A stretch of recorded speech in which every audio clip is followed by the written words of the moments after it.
After our previous sponsor dropped, we were lucky enough to be taken control of by a mid-sized corporation that has generously forced us to give up creative freedom. They want us to know that this will in no way affect the content that is created, and that their presence is only that of support, like my bra.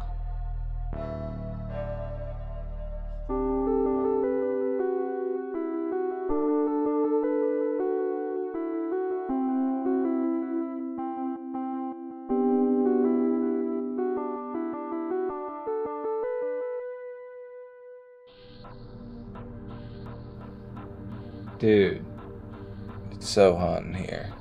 I don't know why. Global warming is fake, right? Yeah, at least that's what the news tells me. And you know they're telling us the truth. All about facts. Yeah, media outlets totally aren't under government manipulation, being forced to perpetuate intentionally conflicting narratives in order to strategically divide the population. Yeah. Yeah. Yeah. Yeah, that would be crazy, right? They're not at all worried about us sharing a unified, factually and morally supported opinion. New policies aren't meant to widen the gap. Fuck no. They have our best interest at heart. Not everybody needs to go to the hospital. Fuck them. I'm perfectly content with spending my already meager paycheck in order to just step into a doctor's office. I wholeheartedly agree. Survival of the fittest. I don't know why people are complaining we're being taken care of. People just don't understand. They ignore explanation when spoon-fed the easily palatable black and white truth. Don't get me started on black and white. I love my country. I'm glad, because if you had questioned our leadership or shown any animosity towards it at all, I would have publicly ridiculed you and tried to turn all of our friends against you because you don't share the same point of view that I do. Did I notice a hint of sarcasm just now? No, not at all. I have an unrelenting blind trust in everything that I'm told. Let's go read the tabloids, which aren't at all manufactured to distract us. Oh, I will. Right after I'm done shaking off all these fears brought on by these conveniently timed threats of war and civil unrest. Sounds like a plan. If there's anything I'm good at, it's following instruction.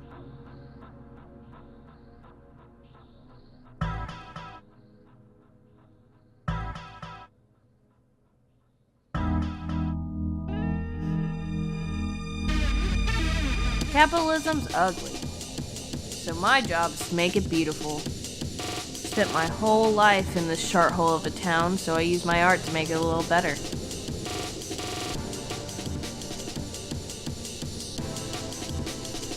Hey everybody, my name's Little Bug. This is my place. Very spacious, you know. I got this shag carpet that I picked out myself, ripped it up, brought it here, and I got this shag mat, because I'm that good.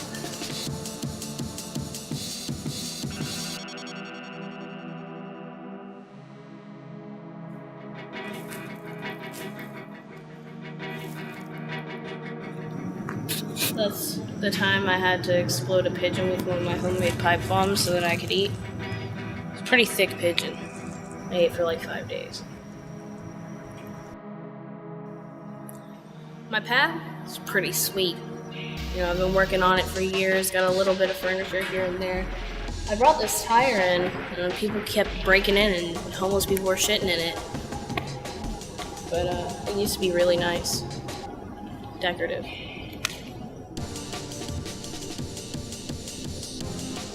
When I was in kindergarten, my teacher, Miss Everett, told me I was the best drawer in the whole class.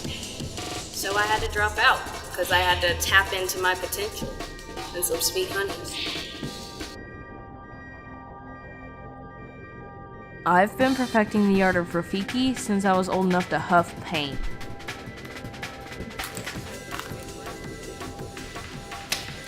Took me 12 days. This is my best bud to help me do it. Hey Wilson, what's up? You just chilling out? It's pretty quiet.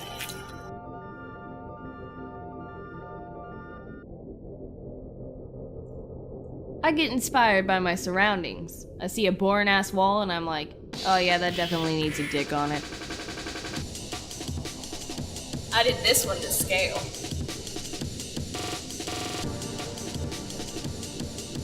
I made this beautiful piece when I first moved in here. I was about 5 years old. You can tell I really grew up from that other one, huh? I've definitely had run-ins with the cops. Or the police, as I like to call them. There's all kinds of cool parties that happen back here. Yeah, they sound pretty cool. I'm not invited to them. But I usually hang out behind this dumpster and watch. Tons of naked chicks. I dig it.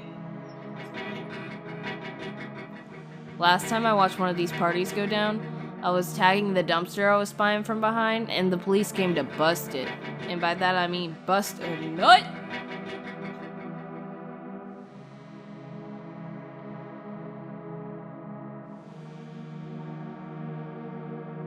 Man, I respect DT, because he has the courage to phone home. And also, his fingers kind of look like dicks.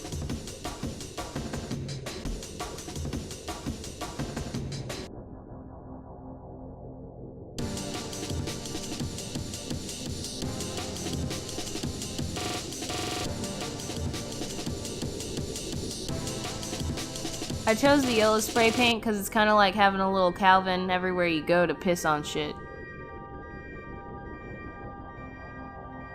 This is my life. It's super fulfilling even without proper shelter, regular meals, or friends that aren't garbage dwellers. As long as people keep their sheds and garages unlocked and those little windows that lead into basements, I'm gonna keep stealing cans, and I'm gonna keep painting. The cold winds pierced through the air, just as my nipples pierced through the cheap fabric of my unwashed shirt. With my feet soaking wet, and the ring of ice frozen around the bottom of my pants, it's days like this where I understand why adults said they hated the snow when I was a kid. Back then, snow brought on days off from school and fun with friends. But now I'm not in school, because I dropped out due to high tuition, and I have no friends, so there are no snowball fights or sledding. Snowball fights always kinda sucked though, because everyone always had that friend that took it way too seriously and kept throwing them even after timeout was called. And that same person was always the one who aimed for your balls every single time, and they thought it was hilarious until they got hit in the balls, at which point the game became unfair because everyone agreed no crotch shots, especially because he called a timeout. That guy has a kid now, so at least his life is over. Just sucks that it took this long. As my life comes closer to the end, I finally understand why snow sucks. Your job is never sympathetic to the conditions of the road, and the city only salts the rich areas of town. Hey, but at least I get to perform physical labor, because apparently you can get a ticket if you don't shovel the public sidewalk in front of your property. A neighbor I never speak to told me this, and I thought she made it up because she's a bitter old woman. But it's actually a thing. So do the right thing. Contact your local lawmakers and stand with global warming. In our lifetime, we'll only experience it gradually. Only the future generations will suffer, and who cares about them? We'll be dead by the time our planet is uninhabitable, causing humanity to burrow underground, resulting in a slow, difficult demise for the human race.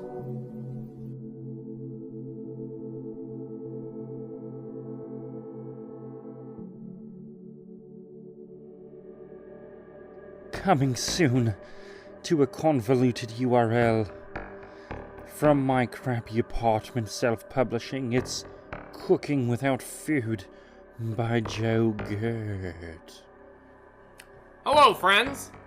I'd like to take you on a journey through the majestic landscapes of my mind. Hey, Joe, I got you your wine. Oh, thank you, Old Corny. This is Old Corny. That's her real name. This is my current lover. I do not love her. Yeah. But it sounds better than the hole I'm digging, if you understand. It's a big hole. It's a big hole. It's a big hole. And I don't fill it. I'm unqualified in that department. I have a very small penis. Witness the mystery, the suspense and romance in this narrative cookbook / memoir. Prepare for twists and turns, gut-wrenching suspense, fully compliant arousal, and the tastiest damn recipes you ever did shovel into your wet food hole.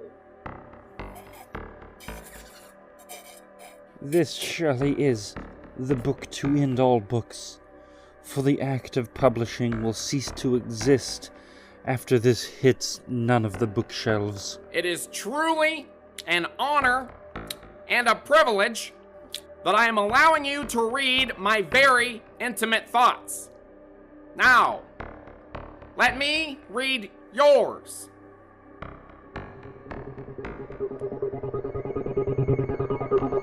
Come on, you fucking chumps! Buy my goddamn book! Old Corny! Why won't you let me into your mind? You're nothing but a hole to me! As one insightful reader exclaims, simply because you self-publish a book, that does not mean that you're a published author.